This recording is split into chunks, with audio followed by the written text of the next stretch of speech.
Ser podcast. Hola, soy Antonio Martínez y estás escuchando el podcast de Sucedió una noche. En este episodio tenemos a Richard Gere por partida doble, en Oficial y Caballero y en el musical Chicago. Vamos a recordar también la trágica muerte del actor Vic Morrow y charlaremos sobre cine erótico con el director Ricard Rewand. Bienvenidos a Sucedió una noche, un programa dedicado al mejor cine de todos los tiempos. I wanna hide from the sun, I wanna live in the dark, I wanna go to the movies. Nobody's waiting outside, but I feel alright, 'cause I'm here on my own. I can kiss Marion and Jane, I can sing in the rain, I can be Superman. I'll never come out again. Las estrellas míticas, los grandes directores, las películas inolvidables. Dirige y presenta Antonio Martínez. Saludos y bienvenidos al último Sucedió una noche de esta temporada. Aunque no os preocupéis, durante lo que queda de verano tendremos Sucedió una noche colección, nuestro programa de grandes éxitos. Hoy vamos a recordar que hace 40 años se estrenaba una de las películas más populares y taquilleras de la década de los 80. Adivinanzas. ¿Quieres que juguemos? De acuerdo. Debra Winger y Richard Gere protagonizaron Oficial y Espacio. ¡Oh, por favor! Todos los que están aquí saben la respuesta. Todo el puñetero planeta sabe la respuesta. Seguro que vosotros también. Vamos a contaros uno de los casos más terribles de muertes en rodaje, el del actor Vic Morrow. Charlaremos con el director Ricard Rewand sobre aquello que se llamó cine clasificado S, y Jack Bourbon pone hoy también punto y final a su sección dedicada a las mejores películas musicales de la historia. ¿Y qué hay de Chicago? Un momento, ¿ahora vas a hacer Chicago? En efecto, Jack cierra la temporada con Chicago, el único musical ganador del Oscar en este siglo. ¿Todo listo? Pues empezamos. I wanna hide from the sun, wanna live in the dark, and I'll never come back. El espectáculo está a punto de comenzar, pero no se alarmen ustedes, no les cobraremos la entrada. Lo que el cine nos dejó. ¿Es tan difícil ser alguien que la gente no olvida? Como decía hace un momento Antonio, el próximo jueves 28 de julio se van a cumplir 40 años del estreno de una de las películas más famosas de los años 80, Oficial y Caballero, dirigida por Taylor Hackford en 1982 y protagonizada por Richard Gere y Debra Winger. Vamos a contaros cómo se creó este clásico del cine romántico.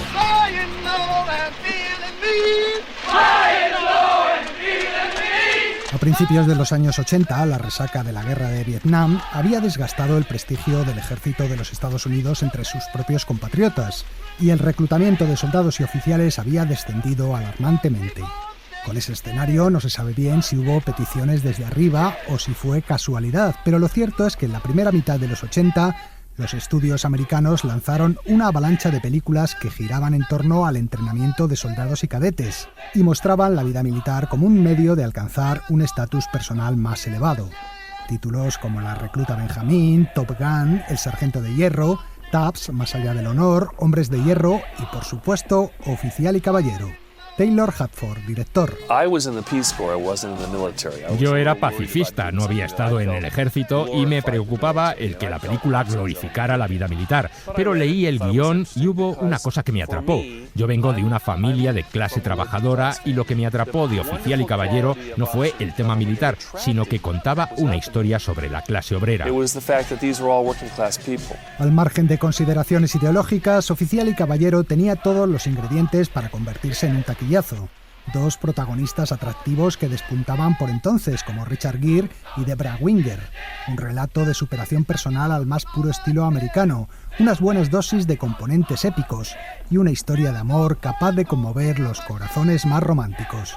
Y como guinda al pastel, una canción que ayudó a promocionar enormemente la película. El Up Where We Belong, que cantaban Joe Cocker y Jennifer Warner, se ocupó el primer puesto de las listas de éxito de todo el mundo y ganó el Oscar a la mejor canción.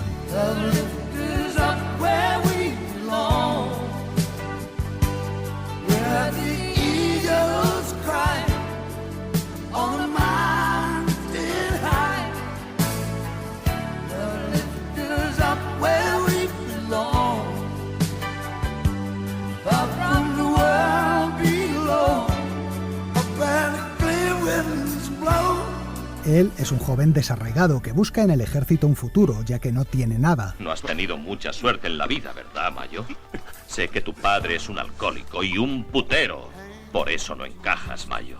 Porque en tu interior sabes que todos esos chicos y chicas son mejores que tú. ¿No es así, Mayo? ¿No es así? ¡No, señor!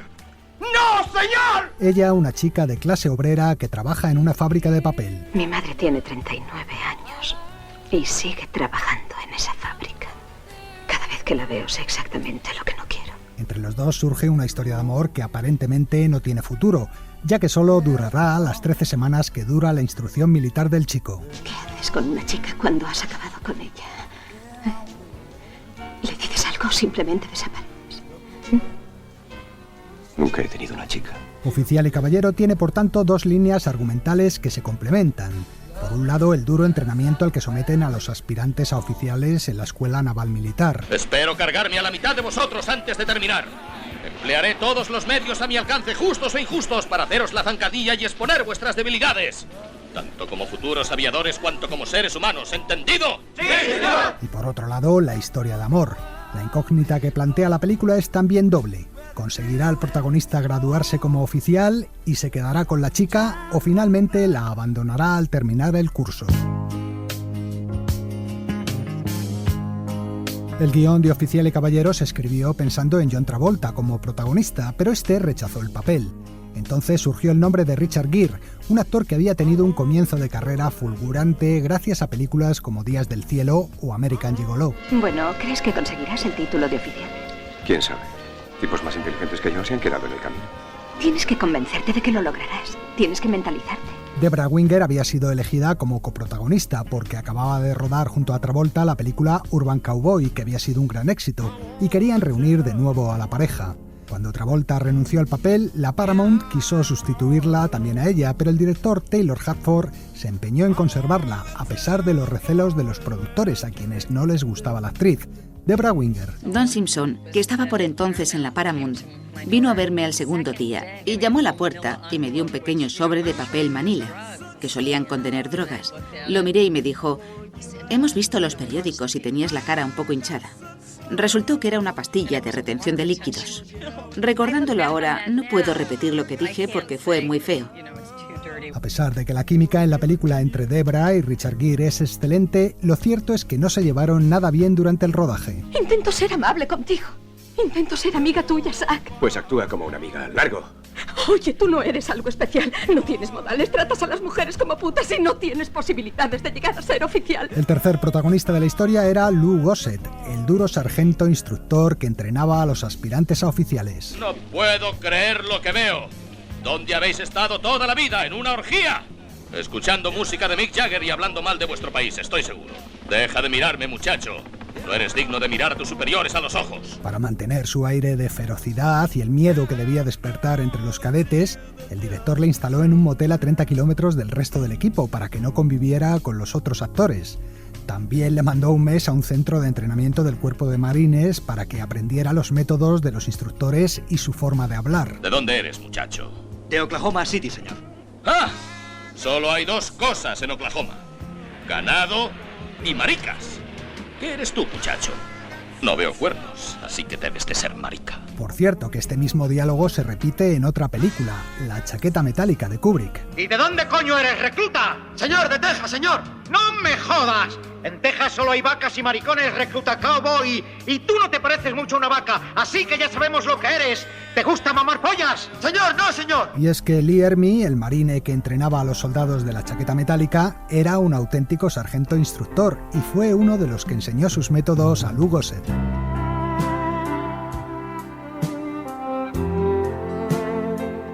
Ese entrenamiento de Lou Gossett con los marines, realizado de forma extraoficial, fue la única ayuda que el ejército norteamericano ofreció a la producción de la película. Me alisté en la Marina. Ahora estoy camino de Port Rainier. Allí está la Academia Militar.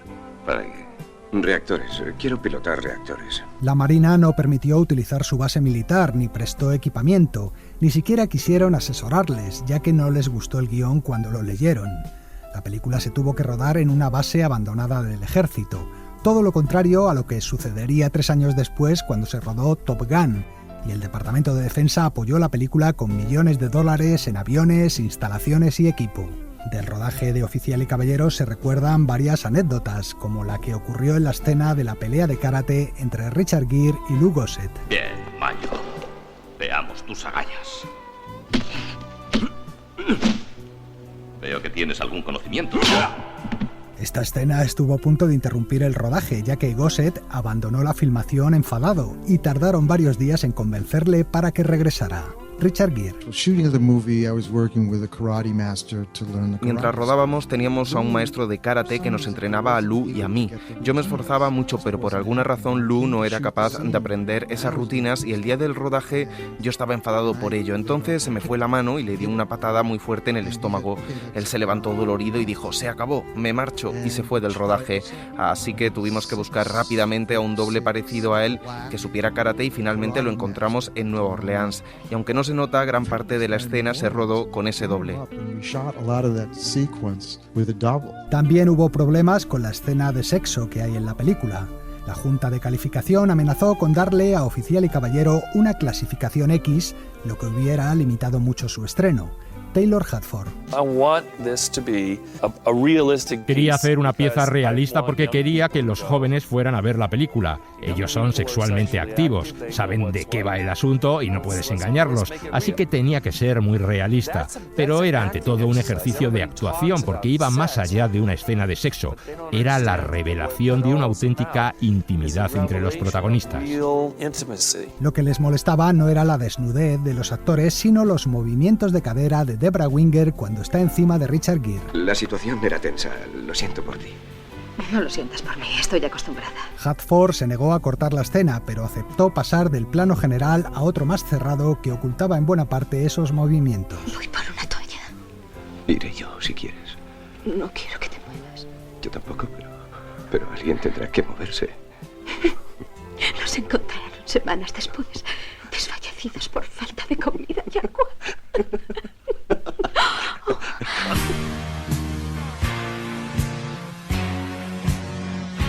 Pero la secuencia que todo el mundo recuerda de Oficial y Caballero es la escena final. Richard Gere, recién graduado y con su lustroso uniforme blanco, entra en la fábrica donde trabaja Debra Winger. Camina entre las máquinas y las otras empleadas hasta que encuentra a la chica y tras besarla se lleva a su novia en brazos ante el aplauso general. ¡Felicidades, Paula! ¡Te lo mereces! Ese final feliz no gustaba ni a los productores, ni al director, ni a los propios actores. Habían pensado en otro alternativo en el que simplemente los dos protagonistas se despedían el uno del otro, pero el guionista de la película, Douglas Day Stewart, pidió al director que lo rodara simplemente como prueba para ver qué tal quedaba. Richard Gere.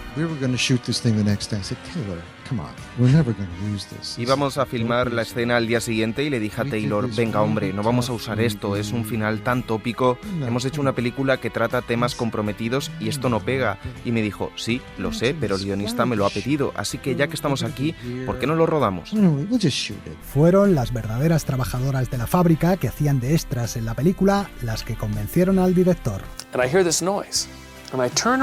De repente escuché un ruido y al girarme me encontré con todas esas mujeres riendo y llorando a la vez. Y al ver esos ojos llenos de lágrimas, lo supe. La escena iba a funcionar. Con ese final se estrenó Oficial y Caballero y fue un gran éxito. La crítica no la trató bien, pero el público respondió llenando los cines. Había costado $6 millones y solo en las salas americanas recaudó más de 130. Empiezo a creer que voy a conseguirlo. Lo conseguirás. Recuerda que te lo dije, lo recuerdas, ¿verdad? Sí, me lo dijiste. Oficial y Caballero ganó el Oscar a la mejor canción y Lou Gossett el de mejor actor secundario, convirtiéndose así en el primer actor de color en ganar un Oscar en esa categoría. Sargento Instructor Foley. Señor. Le felicito, sargento. Gracias, señor. 40 años después de su estreno, Oficial y Caballero soporta bien el paso del tiempo y se ha convertido en uno de los dramas románticos más queridos y recordados por el público.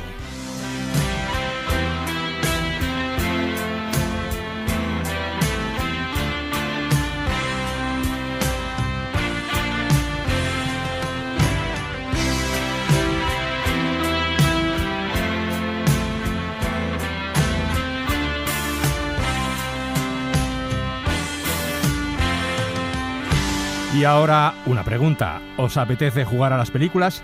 Sí, pues estas son las 3 que tenéis que adivinar esta semana. Betty, Dichosos los ojos. ¿qué haces tú aquí? No he tenido mucho trabajo desde que los dibujos son en color, pero todavía pito. Pupú, pidu, pu. Sí, todavía pitas. ¿Qué le pasa? El señor Acme nunca se pierde una noche cuando actúa Jessica. Te privan las orejas, ¿eh? Plenty money, 1922. You let other women make a fool of you. Why don't you do right like some other men do?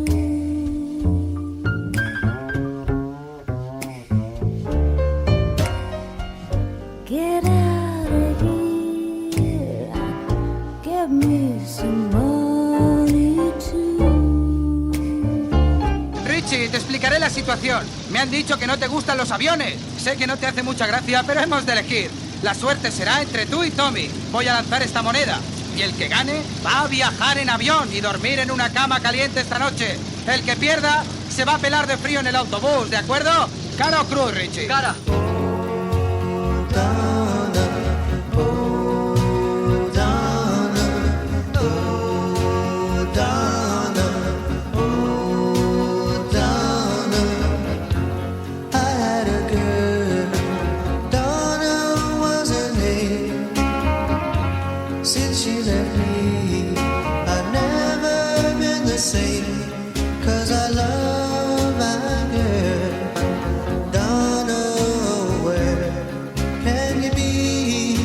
Tú me chiflas, Lottie. Pero solo cuando estás dentro de John Malkovich. Anoche le miré a los ojos y sentí cómo me mirabas a través de ellos. ¿En serio? Sí. Tras su barba de 3 días, esa frente prominente y su calvicie masculina, sentí tu deseo femenino. Y eso me flipó.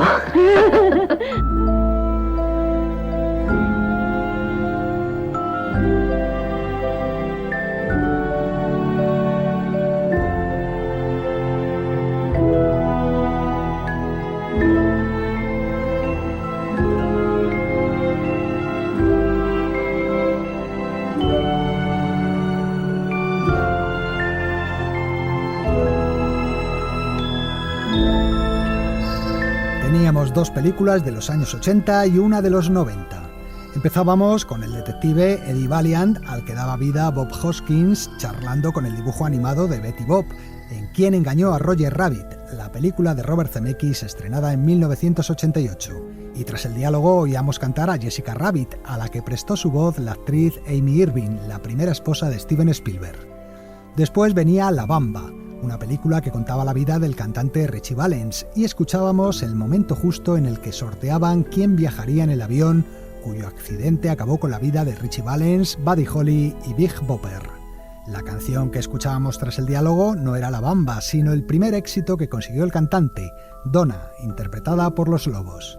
Y terminábamos escuchando a Catherine Keener y a Cameron Díaz en Cómo ser John Malkovich, la película de Spike Jonze estrenada en 1999. Carter Burwell es el autor de su banda sonora. Dale un título y lo escribirá. Enciclopedia Curiosa del Cine. Parece más una bomba que un libro. Los muertos en rodaje son un caso más habitual de lo que parece. Todavía colea el disparo accidental con el que Alec Baldwin mató a la directora de la película Rust, o el accidente de un coche ocurrido hace unas semanas en el rodaje de la película de Netflix El Elegido, que acabó con la vida de los actores mexicanos Ray Garduño y Paco Mufote. En la mayoría de los casos de muertes en rodaje, los fallecidos son técnicos o especialistas, pero también ha habido casos de estrellas muy famosas como Tyrone Power o Brandon Lee que perdieron la vida mientras rodaban una película. Este 23 de julio se han cumplido 40 años del que es probablemente el caso más estremecedor de muerte de un actor en un rodaje. Le ocurrió a Vic Morrow, padre de la actriz Jennifer Jason Leigh. Vamos a contaros su historia. A lo largo de su carrera, Vic Morrow actuó en una treintena de películas, pero sobre todo se hizo famoso gracias a su participación en series de televisión como Raíces, Hawái 5-0 o Los Ángeles de Charlie, y especialmente gracias a Combat, una serie ambientada en la Segunda Guerra Mundial que en España se tituló Hazañas Bélicas y que se emitió entre 1962 y 1967. Morrow era el protagonista principal de la serie, dando vida a un aguerrido sargento que mandaba un pelotón de soldados. ¿Qué encontró, sargento? ¿Hay alguien allá abajo? ¿Cuántos serán? No lo sé, quédense arriba y cúbranos. Aviéntalo. Bueno, ¿qué hacemos, sargento? Pásate de este lado y cuando yo te lo indique abres de un solo golpe la trampa. ¿Por qué no la abrimos de una vez y le echamos una granada? Porque no sé quién está dentro. Curiosamente, en una entrevista hecha en aquella época, Morrow hablaba sobre el peligro de trabajar en rodajes del género bélico. Tenemos que ser muy cuidadosos. La Metro produce la serie y ellos tienen a los mejores técnicos. Por ejemplo, a veces planean una escena con decenas de cargas explosivas y esas cargas, aunque explotan en el suelo, hay que cerciorarse de que el terreno esté bien preparado para que no lancen piedras como si fueran metralla, ya que tienes a los actores allí mismo. Tienen que vigilar a la vez los movimientos de los actores, de los camiones, de los tanques, todo, porque sí, puede resultar peligroso.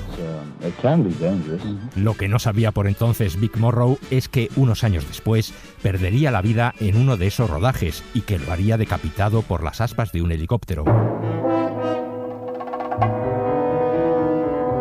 Vic Morrow tenía un rostro duro con un cierto rictus malicioso que le hacía ideal para interpretar a villanos y personajes desagradables. Y quítese la gorra cuando esté en clase. ¿Ha intentado luchar contra 35 tipos a la vez, profe? Quítesela antes de que se la quite yo de un manotazo. Debutó en el cine en el año 1955, en una película mítica, Semilla de Maldad, a la que se le atribuye haber popularizado en todo el mundo el rock and roll, estilo de música que despuntaba por entonces. Morrow era el alumno más salvaje de la clase del profesor Glenn Ford. ¿Qué le pasa, profe? ¿Solo tiene lengua? ¿Me dice que haga esto, lo otro? A ver si tiene agallas para llevarme al despacho del director, porque eso es lo que tendrá que hacer, llevarme. ¡Vamos, ande, cójame! Ahora va usted a saber lo que es bueno. Acérquese. Deme esa navaja, West. Aquí la tiene, atrévase a cogerla. Vamos, vamos, cójala. En los años siguientes participó en otras películas como King Creole, El barrio contra mí, junto a Elvis Presley, la película bélica La colina de los diablos de acero o el western Cimarrón. Si no fueras tan imbécil, no nos veríamos metidos en este lío. Te dije que no viniéramos a osar. Admito que me equivoqué. Pero ahora tenemos que salir de aquí. Nos tienen rodeados. ¡La escuela! Sí, no dispararán contra nosotros allí. Vic Morrow había comenzado con buen pie y se las prometía felices en Hollywood. ¿Para qué quieres esto? Eso, sí. No lo sé. Voy a empezar un álbum de fotos. Como las estrellas de cine. Sin embargo, a lo largo de su carrera casi nunca pasó de secundario. Solo en algunas excepciones logró ser protagonista, como en la película Historia de un gángster, en la que daba vida al famoso capo de la mafia, Dutch Schultz. Dutch, ¿dónde vas a ganar tanto? ¿En la bolsa? No, no jugaré en la bolsa porque desde esta noche voy a cobrar en todas las destilerías del Bronx y voy a empezar con los hermanos Murdoch. Muchos otros lo han intentado desde la prohibición. ¿Sabes cómo acabaron? Fracasaron porque no eran del Bronx. Yo sí, soy del Bronx y no permitiré que nadie nos la juegue. Y es que Vic Morrow tenía un problema. ¿Qué hace usted aquí? Discúlpenme, creo que anoche bebí demasiado y he dormido aquí sin su permiso. Era alcohólico, lo que le convertía en un actor poco fiable. De ahí que solo le dieran papeles secundarios o se tuviera que buscar la vida en la televisión. ¿Y tú querías subir alto? No creo que a nadie le guste quedarse abajo. No hay nada ahí salvo pies sucios. El alcohol, además de dañar su carrera, le costó el divorcio y que sus dos hijas se distanciaran de él. En especial tuvo muy mala relación con la pequeña, la actriz Jennifer Jason Leigh. No puedo soportarla por más tiempo. Y Morrow se lo hizo saber. En su testamento dejó toda su fortuna a la hija mayor, mientras que a Jennifer tan solo le dejó $100. Es una miseria. Esto solo sirve para comprar cacahuetes. En 1982, Vic Morrow fue contratado para una película que producía Steven Spielberg. Acaban de entrar en los límites de la realidad. En los límites de la realidad era una película que homenajeaba a una serie televisiva de fantasía y terror muy famoso en los años 60, Twilight Zone, o La Dimensión Desconocida, como se tituló en España. Era una película que se componía de 4 historias cortas. En el segmento que protagonizaba Vic Morrow, este daba vida a un tipo desagradable e intolerante. No sé lo que pasa en este país, pero cada vez es más difícil ganarse la vida. ¿Y sabéis por qué? Por culpa de los judíos, por los negros, por los orientales. Estás desbarrando. Sí, ¿sabes a quién pertenece mi casa? A un banco japonés. Y te diré más, hay negros viviendo a 6 manzanas de mi casa. 6 manzanas. Entonces el personaje era transportado varias veces en el tiempo para que aprendiera la lección. Se convertía en judío en la Alemania nazi, en negro en un pueblo dominado por el Ku Klux Klan. Yo no he hecho nada malo. ¿Qué me estáis haciendo?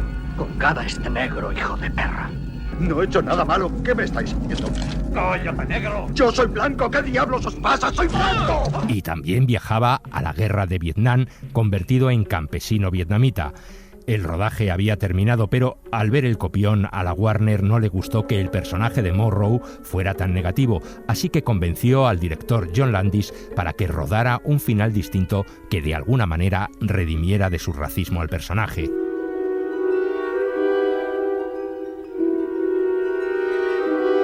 El 23 de julio de 1982, a las 2 de la madrugada, se rodaba este final añadido. El personaje de Vic Morrow era descubierto en la selva por una patrulla de soldados americanos. Los Vietcong andan por aquí, lo bueno. Tranquilo, que se te ponen por corbata.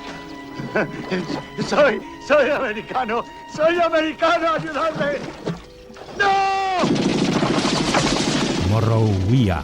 Entonces llegaba a un poblado arrasado en el que encontraba a 2 niños vietnamitas abandonados y, conmovido, los recogía para llevarlos al otro lado del río, donde estarían más seguros. Vic Morrow cruzaba el río llevando a un niño en cada brazo. A su alrededor estallaban las bombas y un helicóptero volaba a pocos metros sobre sus cabezas. De repente, una de las explosiones simuladas impactó contra el motor del helicóptero y este se desplomó contra el suelo. El helicóptero fue a caer justo encima de Vic Morrow y de los 2 niños, de 6 y 7 años, matando a los 3 en el acto. ¿Y qué resultado dio la autopsia? Las hélices habían decapitado a Vic Morrow y partido en 2 a uno de los chicos. El otro fue aplastado por el amasijo de hierros. Milagrosamente, los tripulantes del helicóptero resultaron ilesos. La escena había sido grabada por 4 cámaras simultáneamente. Tengo las últimas escenas que rodó en su vida. Con buen criterio, la escena se eliminó de la película, pero fue utilizada para los informes policiales y hoy puede verse en Internet. Aunque, avisamos, las imágenes son bastante estremecedoras.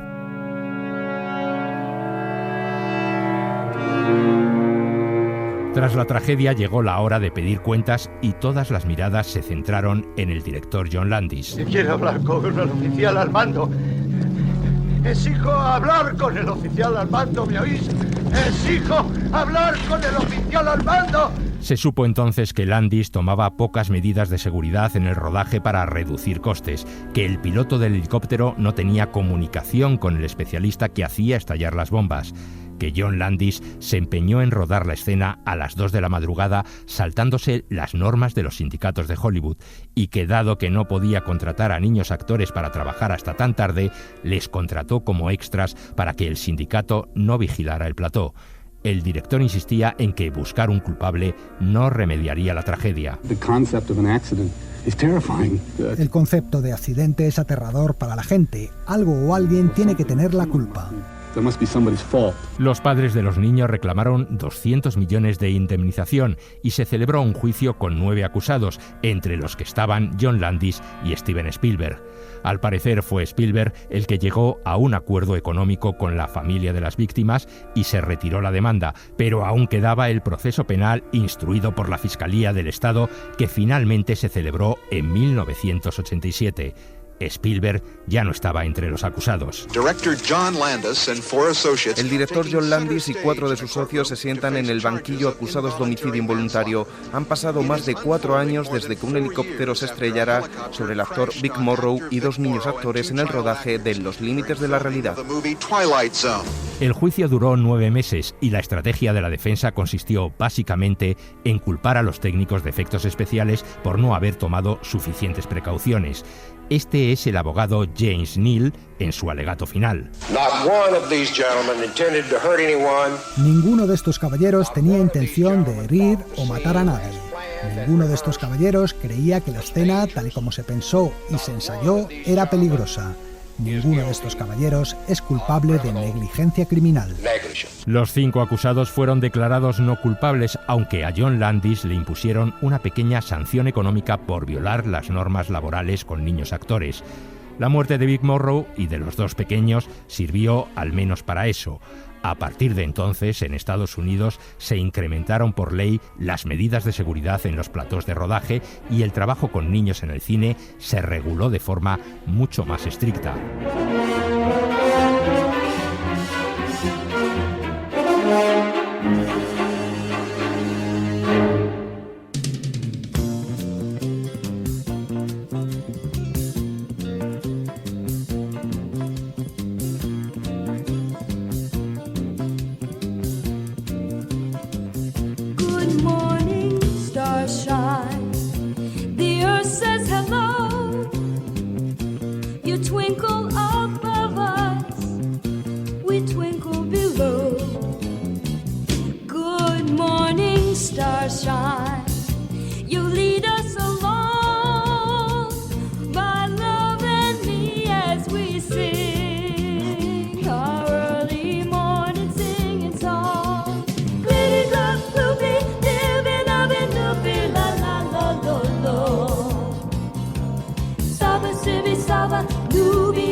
Bueno, un tema luminoso para desengrasar después de una historia tan oscura.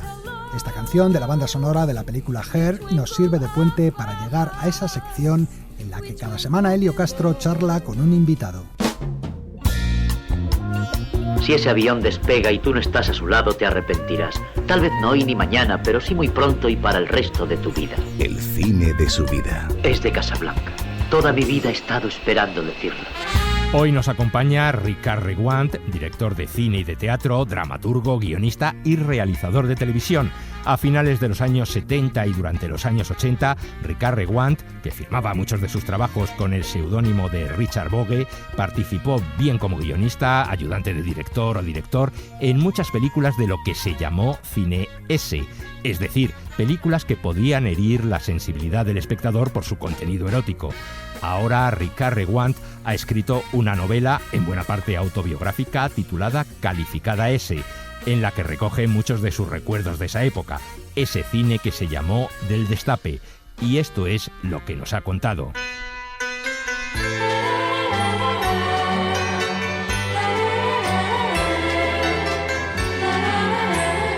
Como toda la gente joven, nuestras aspiraciones son unas y la vida nos lleva por otros derroteos. Cuando yo empecé en esto del cine, pues ya había hecho películas o incluso mucha televisión. Siempre soñabas con hacer una película al estilo de John Huston, John Ford, Howard Hawks, que eran los que a mí me gustaban en aquella época. Haremos historia. Arrasaremos, créeme. Vamos a dejarles con la boca abierta. Pero la vida te lleva por otros derroteos y cuando yo acabé la mili... Españoles, Franco ha muerto. Pues resulta que se había muerto Franco en medio y me vinieron a buscar porque yo había empezado antes a trabajar con un productor catalán que se llamaba Iquino. Tú quieres dirigir por primera vez. Silvia es una gran estrella y yo soy productor. Y me vinieron a buscar para hacer una película de corte pornográfico, porque la primera película con la que me vinieron a buscar intentaba ser la primera película pornográfica que se hacía en España.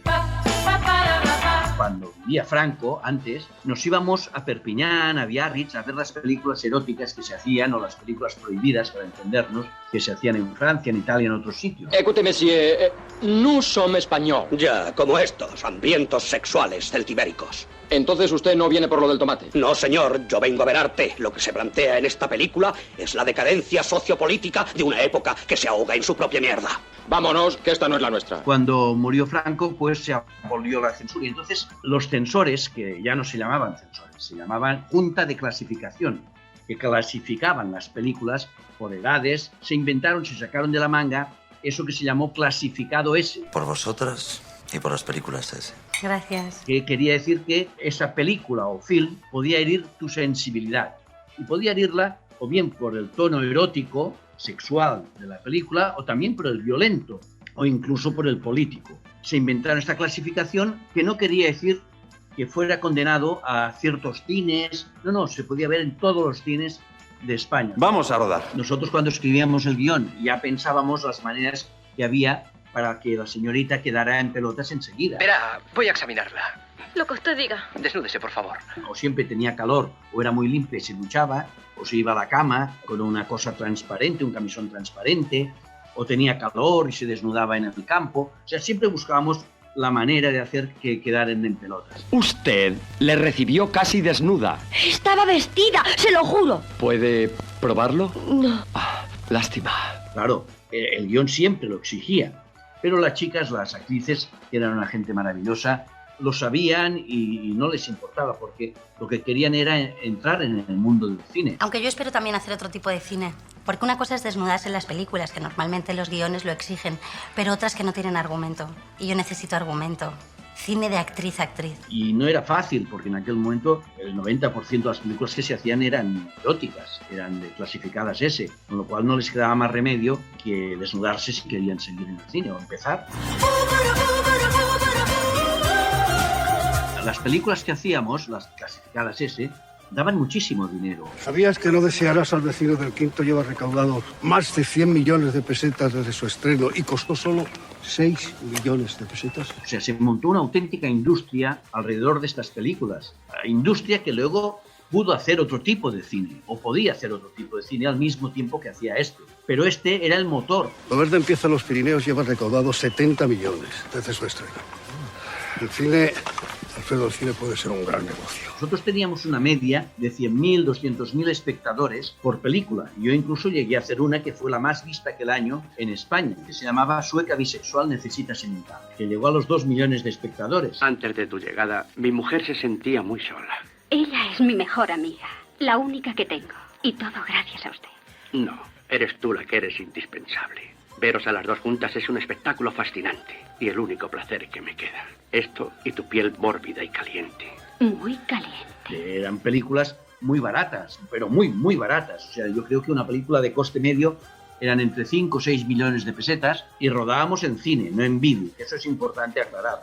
Y se llegaba a recaudar a veces hasta 100 millones de pesetas. Es un trabajo como tantos. Yo aporto solo mi cuerpo y los demás ponen su imaginación. Y piensa que nosotros éramos profesionales. No éramos una gente que nos dedicábamos a eso para ver señoras desnudas. Éramos profesionales que nos había tocado hacer este tipo de cine. O sea, no jugábamos a ir a ver a la señorita en bolas. Como la señorita en bolas tampoco jugaba a enseñarnos que estaba muy buena. O sea, todos hacíamos una película.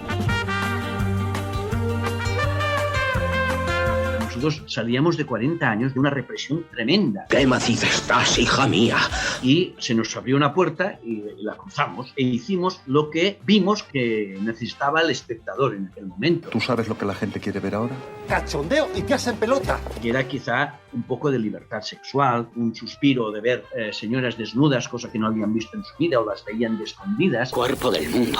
Por mi vida, que no vi nunca mejores carnes de mujer. El demostrar que el sexo no es tan malo. Y los guiones iban de eso, de divertirse, de hacerlo pasárselo bien a la gente y de desmitificar el sexo. De decir, bueno, el sexo puede ser tan divertido y no hace falta mitificarlo. En España se fornica de noche y a escondidas, que ese es el único pecado que cuenta para los padres confesores. ¿Y está muy prohibido? ¿Tan prohibido como practicado? Yo en el libro, clasificada S, escrito, dejo un pozo de nostalgia en lo que hice, aparte de contar anécdotas muy divertidas, pero siempre con ese pozo de sinceridad y de mirar el pasado no con rencor ni con orgullo tampoco. O sea, un pasado que hemos tenido y que ha sido parte de nuestra existencia. Entonces mis películas no sirven solo para desnudar mujeres, también sirven para desnudar conciencias. Cuando yo veo mis películas una y otra vez, las redescubro. A mí lo que me molestaba era el hecho de que ese tipo de cine, que durante 6 o 7 u 8 años estuvo vigente y creó realmente buenos profesionales y una industria, se haya denostado, se haya como borrado del mapa, como que si no existiera. Y existió. ¿Por qué abandonó el mundo del cine? Es una historia larga y complicada. Resulta increíble. Tenía el éxito en sus manos. Y Una vez se acabó el cine erótico, que lo acabó Pilar Miró, para mí fue un problema. Estuve 2 años sin encontrar trabajo, porque no había manera de conseguir entrar en ningún equipo, a pesar de la experiencia que habíamos adquirido muchos de nosotros. Yo hice casi 50 o 60 películas, como guionista, como ayudante, como director, como 1000 cosas, como productor a veces, pero esto ayudaba a entender lo que era hacer cine de una manera rápida.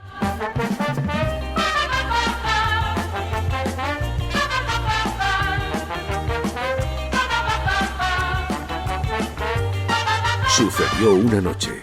El cine clásico en la SER.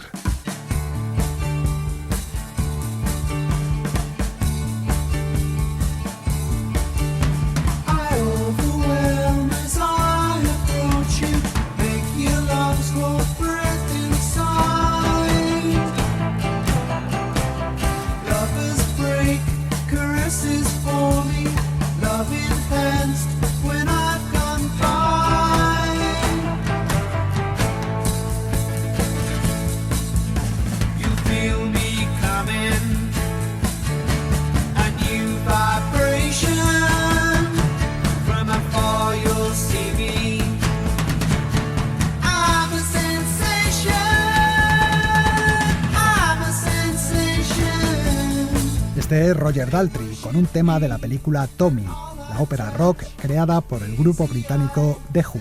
Pero vamos ya con el último capítulo de una sección que nos ha acompañado durante toda esta temporada. Jack Bourbon presenta... Por esto es por lo que vine a este mundo, todo esto, música, cantar, bailar. Aquellos bailes, aquellas canciones. ¿Qué tal, amigos? Así es, hoy termina la temporada de Sucedió una noche, ya que el programa va a descansar hasta septiembre. Aunque no os preocupéis, a partir de la semana que viene y durante lo que resta de verano, tendremos Sucedió una noche colección, ese programa antología que hacemos de vez en cuando y en el que os hemos preparado unos cuantos especiales que estamos seguros de que os van a gustar. Pero a lo que vamos. Como decía Antonio, hoy termina también esta serie que durante los últimos 11 meses hemos dedicado a los mejores musicales de la historia del cine. Bueno, algunos se nos ha quedado fuera por falta de espacio, pero en fin, ¿qué se le va a hacer? En septiembre os traeré otra serie bien diferente que ya tengo pensada, pero hoy vamos a terminar esta sección de aquellos bailes, aquellas canciones, con Chicago, la película de Rob Marshall estrenada en 2002, que es, hasta el momento, el único musical que ha ganado el Oscar en lo que va de siglo XXI. Se apagan las luces, señoras.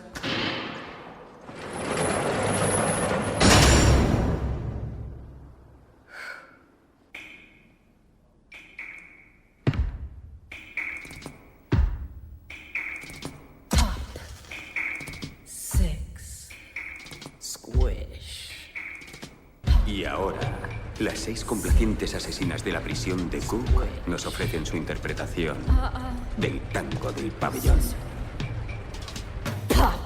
Se cierran las puertas de las celdas de la cárcel de Chicago y solo quedan los ruidos.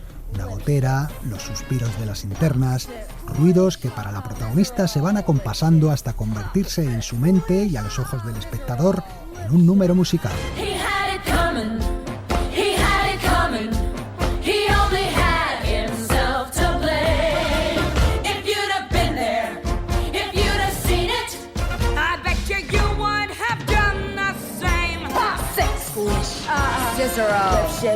En Chicago, los números musicales no interrumpen el argumento, sino que ocurren en un mundo paralelo de fantasía y así, siendo cine, mantiene todo el aroma de los musicales de Broadway. ¿Sabes, mamá? Siempre quise actuar en el club de Big Jim Colosimo. ¿Podrías conseguirme eso? ¿Colosimo? Sí. De ese mundo procede el director Rob Marshall, que antes de dirigir la película había sido actor, coreógrafo y director de musicales teatrales. Su éxito con Chicago reside precisamente en su falta de complejos a la hora de tratar el musical. Rob Marshall. Musicals Alguna gente cree que los musicales son un género distinto y que hay que abordarlos de forma especial, pero en realidad hay que tratarlos como cualquier otra historia dramática. Es decir, en vez de un monólogo tienes una canción. Yo creo que lo más importante en un musical es que las canciones estén integradas orgánicamente en la historia y que la historia sea a su vez parte de los números musicales de forma que no puedan separarse.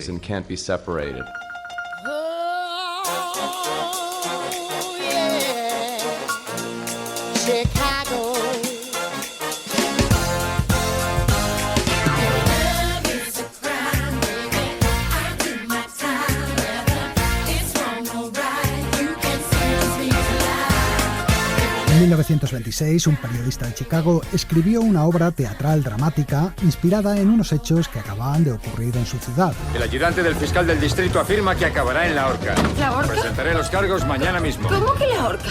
Ahora ya no me insulta, ¿eh?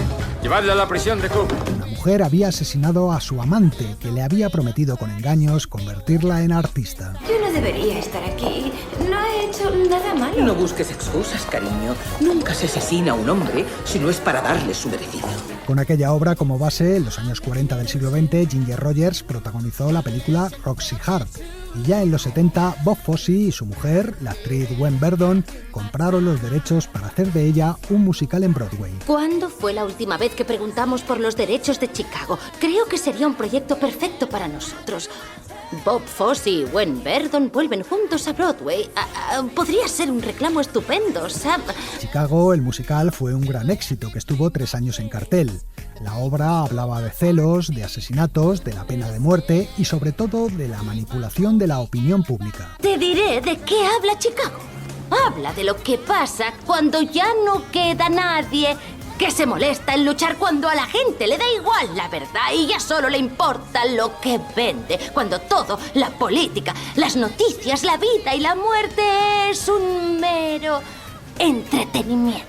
Con todos estos ingredientes, no es extraño que en la América de los 90, obsesionada con el caso de O.J. Simpson, el reestreno de la obra en los teatros volviera a ser un éxito. El siguiente paso sería su adaptación al cine, aprovechando que el éxito de Moulin Rouge el año anterior había hecho renacer la confianza de los productores en el género musical.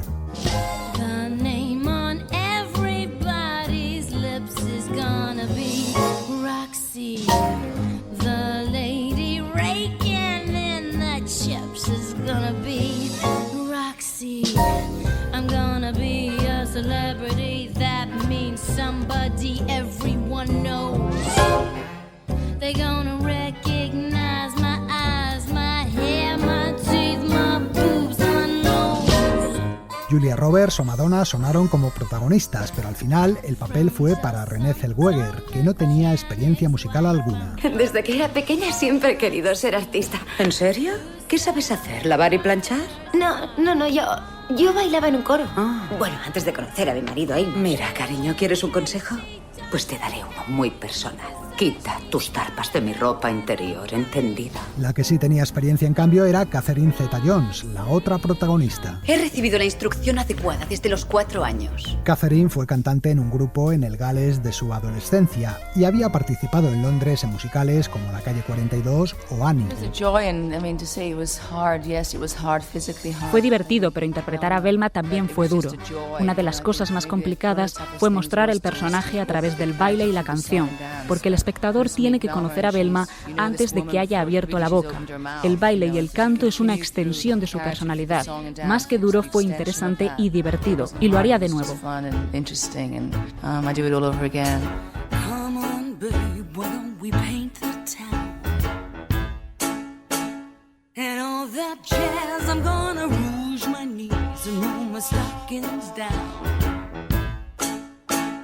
And all that jazz, start the car. I know a whoopee spot where the gin is cold, but the piano's hot. It's just a noisy hall where there's a nightly brawl, and all that jazz.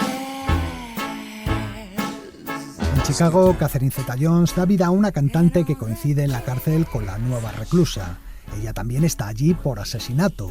Mató a su hermana y a su marido después de pillarlos infraganti. Abro la puerta y veo a Verónica y a Charlie haciendo el 17, el salto del águila.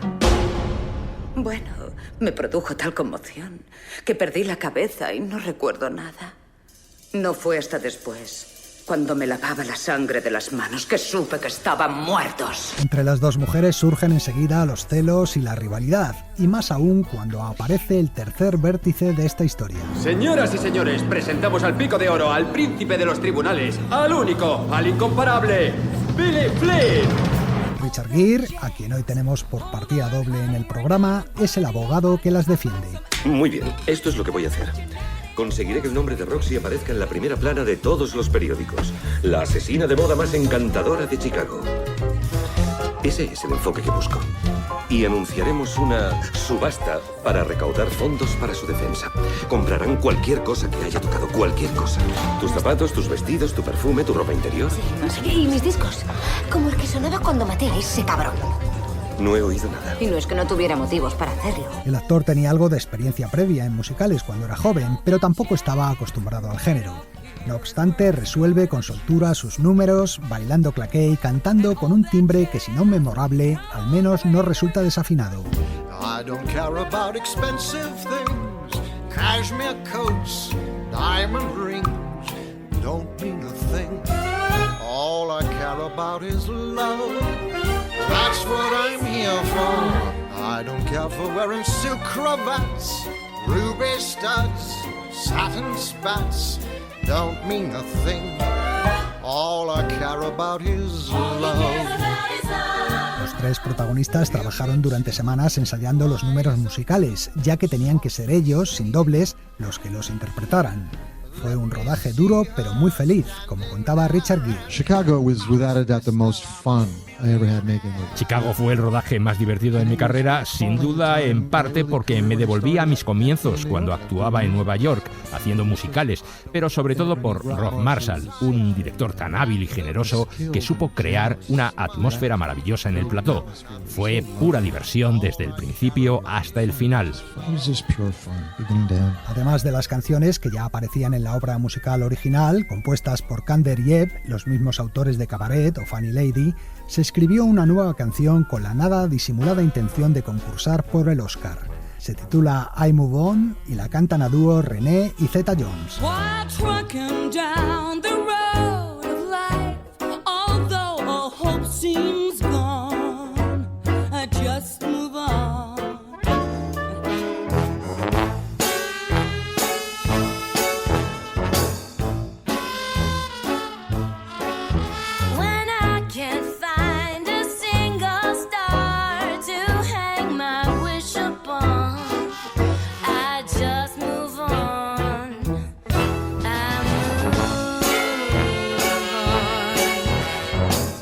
No ganó la estatuilla, pero Chicago fue la gran triunfadora de la gala de los Oscar de 2003, llevándose 6 premios, entre ellos el de Mejor Película y Mejor Actriz Secundaria para Catherine Zeta-Jones. También fue un éxito en taquilla.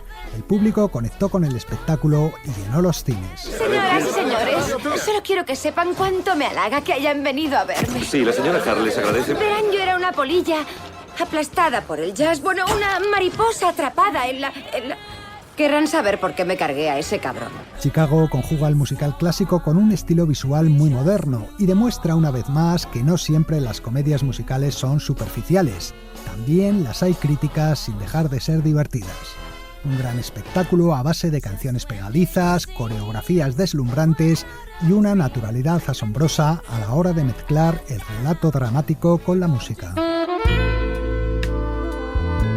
Como os decía antes, Chicago es la única película musical que ha ganado el Oscar en este siglo. A lo largo de los 93 años de historia de los premios de la Academia de Hollywood, tan solo 10 películas lo han logrado. No parecen muchas teniendo en cuenta la importancia del género musical dentro del cine americano a lo largo de su historia. La lista la forman por orden de antigüedad La melodía de Broadway, El gran Ziegfeld, Siguiendo mi camino, Un americano en París, Gigi, West Side Story, My Fair Lady, Sonrisas y lágrimas, Oliver y Chicago. En fin, amigos, me despido hasta septiembre. Portaos bien y seguid viendo mucho cine. Continuará. Bueno, Jack Bourbon ya se ha despedido y ahora nos toca a nosotros. Como él ya ha dicho, Sucedió una noche volverá en septiembre y hasta entonces tendremos Sucedió una noche colección, con varios especiales que os hemos preparado a partir de la semana que viene. Ahora nos vamos con nuestra habitual versión de una canción de cine. En este caso se trata de Grace Jones interpretando un tema de la película Hilda, Amado mío. Saludos de Elio Castro y Antonio Martínez y hasta la próxima. Amado mío, love me forever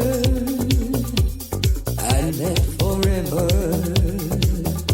begin tonight. Amado mío, when we're together, I'm in a dream world of sweet delight. Many times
Cadena SER.